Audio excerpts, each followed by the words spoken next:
Good afternoon everyone, চলে এলাম আবার একটা নতুন মিনি ব্লগ নিয়ে, আর রাদার কুকিং ব্লগ নিয়ে। আর স্যাটারডে সানডে হলেই আমার একটু রান্না করার শখ জাগে। সো আজকে আমি রান্না করব, বাট ম্যাডাম বাড়িতে নেই, কারণ এই এপ্রিল অবধি ম্যাডামকে রবিবার করে একটু স্কুলে যেতে হবে, কারণ কিছু কাজ আছে। সো ম্যাডামের আজকে ইচ্ছা, বাট তাড়াতাড়ি বাড়ি চলে আসবে, যেহেতু ম্যাডামের আজকে ইচ্ছা একটু মেটে কষা খাওয়ার। সো যখন ইচ্ছা জেগে গেছে সেটা তো পূরণ করতেই হবে। সো আজকে আমি রান্না করবো মেটে কষা। তো চলো তোমাদের সঙ্গে শেয়ার করি, দেখতে থাকো। সো রান্নাঘরে চলে এসেছি, আর মেটে কষা করার জন্য যেটা সবচেয়ে প্রাথমিকভাবে লাগে সেটা হচ্ছে মেটে। সো আমি আজকে মাটনের মেটে দিয়ে করব মেটে কষা। সো আমি লিশিয়াস থেকে আনিয়ে নিয়েছি মেটে। আমি ম্যাক্সিমাম চিকেন হোক কি মাটন হোক, মেনলি চিকেনটা আমি লিশিয়াস থেকে অর্ডার করি, খুব ভালো হয় টেস্ট, তোমরাও করতে পারো। তো চলো এবার রান্নাটা শুরু করা যাক। সো মেটে কষা করার জন্য বেসিক নেসেসিটি যেগুলো লাগছে সেটা হচ্ছে আলু, পেঁয়াজ, টমেটো। তো এগুলো এখন কেটে নেব। হ্যাঁ জানি পেঁয়াজের দাম এখন একটু বেশির দিকে যাচ্ছে, বাট কিছু করার নেই, ভালো রান্না করতে গেলে খরচা তো করতেই হবে। তো চলো এবার সবজিগুলো কেটে নিই। তো সবজি কাটা আমার হয়ে গেছে, আর এখানে আলু কেটে নিয়েছি একটুখানি, আর দুটো পেঁয়াজ টমেটো যেটা আমি পেস্ট করব, আর এখানে কিছু ঝুড়ি ঝুড়ি করে পেঁয়াজ কেটেছি। সো আগে পেস্টটা করে নিই। আর আরেকটা জিনিস, সেটা হচ্ছে এটা হচ্ছে লিশিয়াসের সেই মেটেটা। এখানে একটু হলুদ গুঁড়ো, একটু সর্ষের তেল আর একটু নুন দিয়ে মাখিয়ে রেখেছি। চলো এবার রান্নাটা শুরু করা যায়।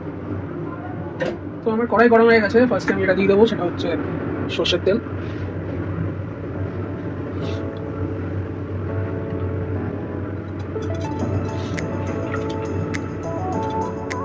এবার দিয়ে দেবো এই কেটে রাখা পেঁয়াজগুলো। করে পেঁয়াজগুলোকে একটু ভাজতে হবে।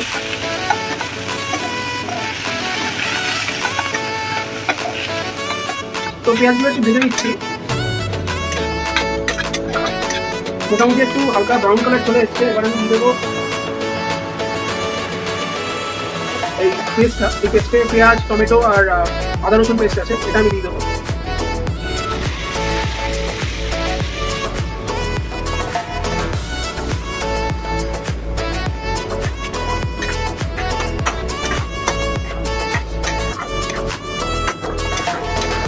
মোটামুটি এই পেস্টটা মোটামুটি একটু ফ্রাই হয়ে গেছে। এবার এখানে আমি একটু দিয়ে দেবো হলুদ গুঁড়ো,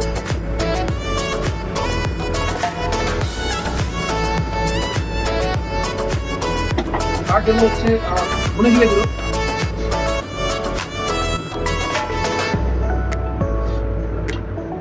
করে আবার কষাতে হবে ব্যাপারটাকে। মোটামুটি কষে গেছে।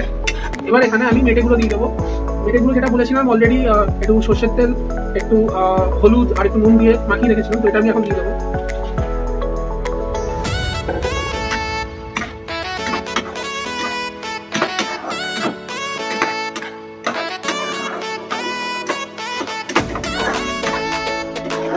মেটেটাকে মোটামুটি মাখিয়ে উঠিয়ে নিয়েছি। এবার এখানে দিয়ে দেবো এবার জল। যেহেতু গরম গরম ভাতের সঙ্গে খাবো, তো একটু গ্রেভি রাখতে হবে।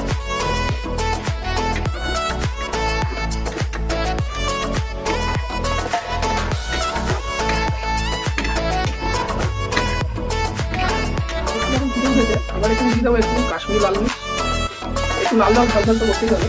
আর দেবো হচ্ছে একটু মিট মশলা, সব রকম মিক্স করা মিট মশলা। আর দেবো একটু চাট মশলা। করে আমার নরম টরম করতে হবে।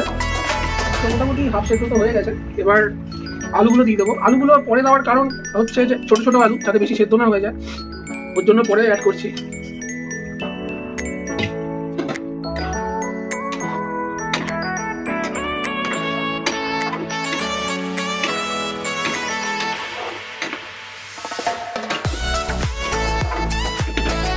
এগুলো দিয়ে দিয়েছি। এবার অ্যাড করবো হচ্ছে স্বাদ অনুসার নুন।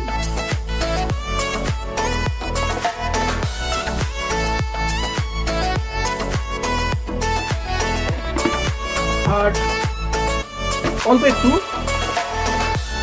চিনি।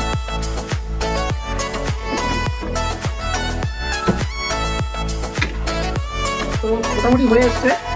এবার নামানোর আগে যেটা সব থেকে জরুরি দেওয়া সেটা হচ্ছে গরম মশলা আর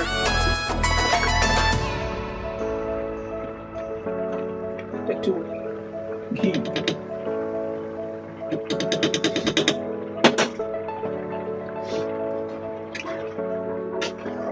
চলো মোটামুটি আমার মেটে কারি মোটামুটি ডান, আর একটু কষাতে হবে, আর একটু ঝোলটাকে টানতে হবে, করে তোমাদেরকে একেবারে ফাইনাল লুকটা দেখাচ্ছি। সো আমার তো রান্না হয়ে গেছে, চলো তোমাদেরকে এবার ফাইনাল লুকটা দেখিয়ে দিই।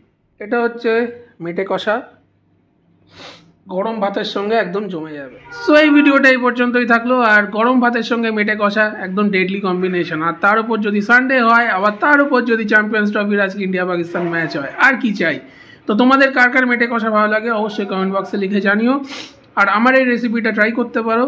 অ্যান্ড এই ভিডিওটা যদি ভালো লেগে থাকে একটা লাইক আর কমেন্ট করে দিও, এবং আমাকে ইনস্টাগ্রামে অ্যান্ড ফেসবুকে অবশ্যই ফলো করে নিও, এবং রুবায়াকেও ওর ফেসবুকে ফলো করে নিও, এবং আমাদের ইউটিউব চ্যানেল টুইস্টেড বং পারলে সাবস্ক্রাইব করে নিও। চলো দেখা হচ্ছে আবার একটা নেক্সট কোনো এক্সাইটিং ব্লগে। টাটা।